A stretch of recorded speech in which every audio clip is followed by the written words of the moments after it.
Alright, motherfucking Summrs, those Glocks. Last two songs, well, last song I listened to, I said I wasn't really a fan of the sound, and I'm not. It's kind of like a TikTok sound, like Sofago has, and more of these like newer rappers.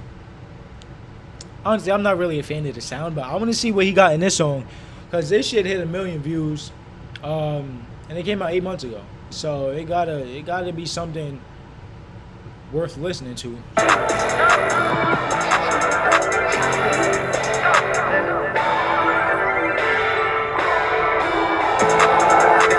Glocks on my diamonds is right. Why your diamonds hit like that? Don't even think that bitch is right.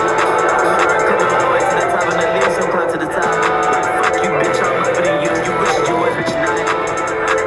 My nigga just went big on a paddock. I'm letting them have it. She got me tatted. This shit can get traction. I ain't popping up the attic. I'm from the booth, so you know I get rich. I'm hot in the attic. I'm hot in the attic. Money and let's go pushing the packs. I'm not even gonna lie, bro. This shit is like trash. I'm not listening to this shit, bro. I just don't like this song, bro. I don't like this shit, bro.